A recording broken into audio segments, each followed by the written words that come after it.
Chelsea have dropped yet more points at home, this time to Burnley. Welcome back to the Chelsea Blueprint, where we're going to talk about it and the upcoming fixtures. I'm Sun Sports' Lloyd Canfield. Joining me is Chelsea correspondent Dan King. Dan, what did you make of the game? Well, I'd say it's nice to be back in the studio, but it feels like I could have been sitting here in September or October or November or December under Maresca talking about the same things, and it's the same old things coming back to haunt them, and it's not.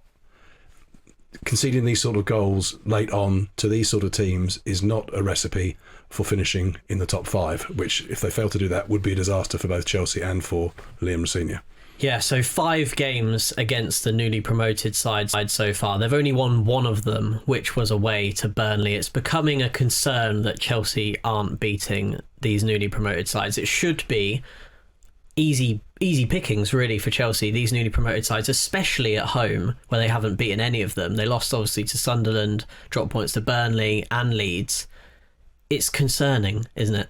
Yeah, and what was weird about the weekend, the Saturday game, is it was such a good start, and again, even after the goal, for the next sort of 15 minutes or so, it was all Chelsea. Palmer had a couple of shots that were blocked, and it looked like they were going to build on performance. Then it's just sort of petered out into nothing, and so did the atmosphere, which you thought would be boosted by that early goal, and so did that. And I think that's another issue we've got to talk about as well. Is I think the players need a bit more help. Well, not a bit more help, a lot more help from the Stamford Bridge crowd, because I think if you are a promoted team going away to Chelsea or to Liverpool or Man United or Arsenal, it's a big day out, and you're going to sing. That's one of the smaller sections of away fans this season, Stamford Bridge, and yet they were the ones making the noise, even when they were losing. So the players need a lot more help, but they've got to stop making the same kind of mistakes, and otherwise they're going to be accused of maybe it wasn't Maresca's fault, maybe it was in fact the players who are responsible for these repeated mistakes. And that was something as well that Maresca raised on a few occasions, was the atmosphere at Stamford Bridge. It's simply not good enough, really, because you sit there, and I, as a Chelsea fan, if I was in the crowd, I would want to be getting behind the team, singing, chanting. That's part of the day out of going to watch the football. And when you go to Stamford Bridge, obviously I'm not allowed to sit in the press box and sing and chant and dance. Much as you would like to. As much as I would like to, I'm not allowed to. But you don't see it hardly at all. The only atmosphere I can think of that's been good this season was the Barcelona game was pretty good, and so was Arsenal at home. But apart from those, we really haven't seen the fans get behind the team at all. And you used to see Maresca turn around and kind of go like, come on, and João Pedro did the same thing after he scored.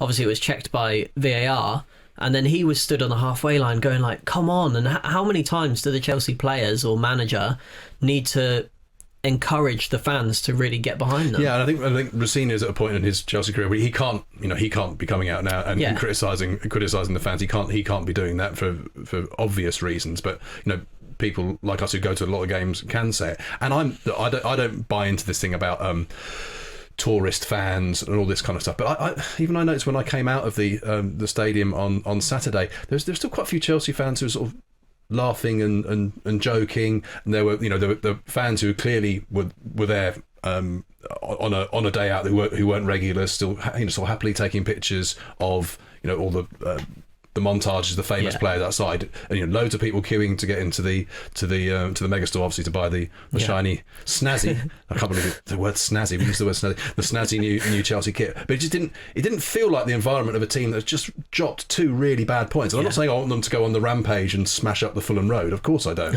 But you'd expect a bit more. Even the booing at the end was kind of half-hearted. Yeah, it doesn't ever feel like, it's not intimidating. It's not fortress. I feel like the booing is a good example. It feels kind of like, we're doing this because we're not really happy, but they're not furious, and maybe they should be more angry with how things are going, because as we mentioned, with the points that they're dropping to these newly promoted teams, it's not good enough. They have a right to be frustrated and to be annoyed. They've already sacked the manager that fans weren't necessarily overly pleased with as it was, and things seem as though they're going to get worse because the fixtures they've got are really, really tough coming up. Yeah, I think the Rosenior started really well, albeit we obviously had the 2 games against Arsenal, who are remain the favourites for the title, arguably favourites for the Champions League as well. Fine, you can write those off, but in his league games, he had 4 out of 4, got them through without the need for a playoff in the Champions League, with a really good, gutsy, come from behind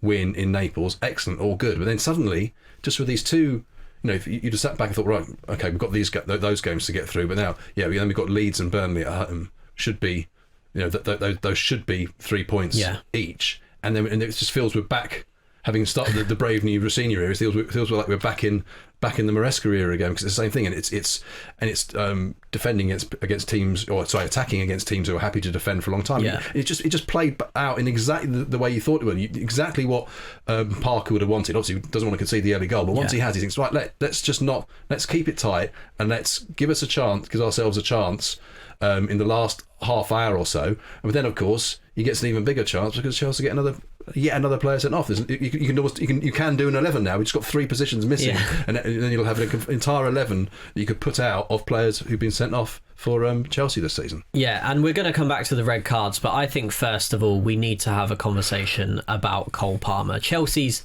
ice cold number 10. He'd made this reputation for himself where he was given that Cold Palmer nickname because he made football look so effortless. It was so easy for him. He didn't have to think when he was gliding through on goal and chipping the keeper or smashing in goals from range. Panenka penalty. Yeah, he was just it's so easy for him. He was so nonchalant, and now it feels like ice cold Palmer's getting brain freeze. That's the way I think it's fair to put it. It seems like when he's getting through on goal, and the Burnley game was a perfect example. He steps in, gets in front of his defender. Again, and that was great anticipation as well. He anticipated the error from walking. And he thought, right, well, here we go, 2-0. And you think, like I said in a piece today, if that's 2024, you bet your house on Cole Palmer putting that in the back of the net. Whether he just scoops it around the keeper, whether he chips the keeper, takes his time, Rabona's around the keeper, who cares? Cole Palmer in 2024 scores that goal. And now in 2026, he gets that moment, and it seems as though he's either overthinking it, or maybe there's too much pressure on him to be the main man at Chelsea and to deliver in those moments. But something's not right with Cole Palmer, and we had a look into the stats to do with it, and one thing we noticed is he's taking way less shots from range. So 2024-25 last season, he took 63 shots from outside the box. This season so far he's taken 13, and it's not just a case of, obviously he's brilliant from range, he's got a brilliant shot on him, and a lot of them, I think 4 of them went in last season, which is pretty good for goals coming from distance. This season he hasn't scored any outside the box. The main thing is that when those shots last season weren't going in, they then fall to an Enzo Fernandez or a Nicholas Jackson last season, who can put them in the back of the net, and they're creating opportunities for other players. But this season he's not doing it. It's not falling to other players. Chelsea's scoring less from goals coming through him. They're still scoring at a pretty decent rate, but the goals coming through Cole Palmer isn't really happening this season unless they're from the penalty spot. Yeah, and it's not just, and as you've detailed, it's not just the shots where he's dropping over. In all the metrics of a creative attacking midfield player, he is off where he was. Yeah. And I think sort of fantasy league managers who had him everywhere were delighted when he had that. He and João Pedro had that after you, Claude, spell of those 2 games where they sort of assisted or scored for each other 6 or 7 times. But the one place where he is remaining ice cold is from the penalty spot. But those goals are those penalty goals are pimping his numbers and actually hiding the underlying struggle he's having. And even if you look at that, I think would have been the where he set up João Pedro. Yeah, João Pedro. Again, that was a time he didn't have to think. Yeah, the ball came to him. He'd done brilliantly. He found the space, saw he's in the space, realised at the time, and just played the pass pretty much first time perfectly into the path, and he didn't have to think about it. Whereas now, I think we also have to give credit to probably Premier League defenders. They know now.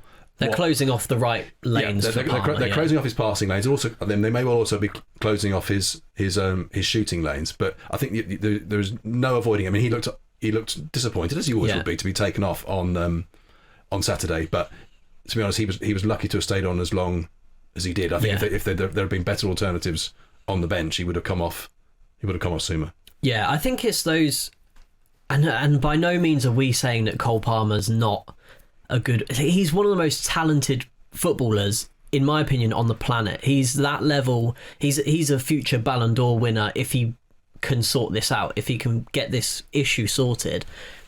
He's that level of player, and like you said, the Leeds game, that assist is a reminder of the quality. The Wolves game, where he obviously scores the 2 penalties, but the third goal he scores, he runs in and he finishes it without thinking. It's a brilliant finish. But all of these moments are coming where he doesn't have to think about it, and the concern for me is that he's overthinking these opportunities, and it could seriously harm him going forwards, especially with the World Cup coming up in the summer. I mean, I've already opened Instagram a couple times today, and one of the ones I've just seen is a Crystal Palace fan talking about Palmer should be a bench player for England, shouldn't be a starter. And this is the level of talent where he should be, with Harry Kane, the player you're building the team around. He's that good. It's just frustrating from a fan perspective, especially, to see not the same player that we were seeing 2 seasons ago, even last season. It's upsetting. Or the first half of last season, because we haven't really seen the best Cole Palmer for much of 2025, and only flashes in 26. I think also we still don't know how much his niggly groin is affecting him, is bothering him, and I don't know how much of that is in his own head. But certainly from the number of minutes he's getting now, it suggests it's not so much a physical issue anymore. But I think he started 14 games this season, and he's getting more in the games he's starting. He's getting more, and he's played the odd 90 minutes here and there. So I don't think it's so much. It doesn't seem to be so much a physical issue anymore. But I think again, after having been so good, and then having this setback with the injury, don't forget how good he was in the Club World Cup as well. Yeah. This is some of the first real adversity that he has had to cope with since he's played adult football. Played adult football. Yeah, since he's not been sort of playing the odd game for City in the Carabao Cup or whatever. Since he's come to Chelsea, which is when his senior career has really started. This is the first proper adversity he's had to deal with, and it's hard, even if you're one of the most talented players in the world. And now, at least, I mean, as we mentioned, these games are getting harder and harder. Arsenal away, Aston Villa away, some tough home games in there as well. This now, though, represents for Palmer a chance for him to put himself up there, to really establish himself as, look, this is who I am. If he makes big performances in that game against Arsenal, against Villa, soon as we've said he's kind of falling off, he'll be right back up there again. Yeah, and it doesn't do him any harm that against Arsenal he'll be up against potential England teammate Declan Rice, albeit or actually, given what Eze did in the North London derby again, you're starting to think, well, is Eze making a late run to be even ahead of Cole Palmer? And then it's Rodgers with Villa after that. And then it's his old mate Morgan Rodgers there. So I mean, these are. You say that these are big games for Palmer coming up, but also they're big games for very big games for Chelsea and for Rosenior. Say this, the honeymoon is over. Yeah, I've heard that a few times. Anyway, the other thing is obviously the other key talking point from this game is the red cards, because what is it? 6 red cards in the Premier League. As you said, they're close to building a full 11 of players and manager Enzo Maresca, who's picked up red cards this season. They've just got to sort this out. Yeah, I think before we've talked about sort of levels of stupidity of red card, and we had sort of the sliding scale was like a Nicholas Jackson one from the end of last season over here, and then there's this is the other end. I mean, Fofana, wasn't as bad as say Malo Gusto picking up a second yellow card in the dying in stoppage time against Forest, but it was initially when I saw it, I looked at it and you thought, actually that's certainly an orange card challenge. Was close to it could have been. Red. I think the referee was almost relieved in knowing that that's definitely a yellow card, so he's definitely off. It's an ugly looking challenge. They happen, but you look at where it happens on the pitch as well. It's not. It's unnecessary. It's not. It isn't necessary. But even after that, and you can criticise his judgment there. Even after that, Chelsea should have enough about them to see out the game for what it was, like 25 minutes or so. And as we've said, they had plenty of centre backs on the pitch by the end. They should not be giving free headers from not just the corner from which Burnley equalised, but also they also almost went and won it. Almost went and won it through Jakob Brun Larsen. You especially can't be doing that when the person taking the corners is James Ward-Prowse, who's pretty good from a dead ball, I've heard. So it was messy all round. And again, you wonder, Rosenior calm afterwards, or calm-ish. I'm not convinced he will have been that calm in the in the dressing room. He took a while to come into the into the press box after the game and do his press conference. We were waiting to hear from him, and he took his time. So let's hope at least that he was giving them a bit of a grilling and that it won't be that much of a problem going forwards. But Chelsea's ability to defend set pieces is another thing we need to talk about, because I think they've conceded the most expected goals from set pieces of any team in the league. Which is some game when you can think of some of the others. Yeah, and how many of that has come from long throw-ins? If I was to talk about long throw-ins again, let's not get into long throw-ins too much, but goals from set pieces, defending set pieces has been a real sticking point for Chelsea. They have actually been really good from attacking set pieces, maybe learning a bit second best, aren't they, from Arsenal in that sense. Obviously, Arsenal are the kings of attacking set pieces, set piece FC, but defending them has been a struggle for Chelsea. Yeah, and how much of that is the lack of consistency in defensive selection? I think that was more of an issue under Maresca, where quite often if he didn't change 3 of the back 4, he'd be changing 2, and then he'd be moving Chalobah around. Like, okay, this week, Trevor, you're going to play right back. No, now you're going to move. I'm going to do a substitution. Now you're going to play left centre back. Now you're going to play right centre back. You know, that doesn't help. Even if you've been drilled by Bernardo Cuevas all week on right, this set piece, this is what we're going to do. If you're being moved around, or the person a substitute has been brought on, then in the heat of the moment, I can see it can be quite easy for you to forget what your instructions were. Now we think we know which player it was who didn't do as he was told. You can argue maybe that player shouldn't have been marking main threat, the absolute hulking Jan Fleming. But they should, again, these are top level defenders. They should be putting their bodies on the line. They should be putting their heads on the line to clear these balls. I think when you think about not only Arsenal's strength from attacking set pieces, you think when the Arsenal opponents, as Chelsea will be on Sunday, are throwing set pieces into they have got. Gabriel loves an aerial ball, unless it's Rando, unless it's Colomboine, and unless you just fall over. And then, but Saliba loves a header. But they're playing Nketiah at left back, big lad. Yeah. And then whoever they play, not just the back 4, but also Gyökeres, Rice, Declan Rice. They're all big lads who are not afraid to they'll do the nice stuff when they have to, but they're also not afraid to go up for the headed balls. And I think it was. Maybe the equaliser on Saturday was just a simple case of someone not doing their job, but it wasn't just the person who's supposed to be marking him who didn't go with him. Everyone else is watching, and it's almost like they're ball watching. And it's they're watching it unfold before them, and they're kind of powerless to do anything. And you can't. I heard the odd person talking about can Sanchez do better? Then no, it's nothing to do with him. There, he's just been low, and it's not.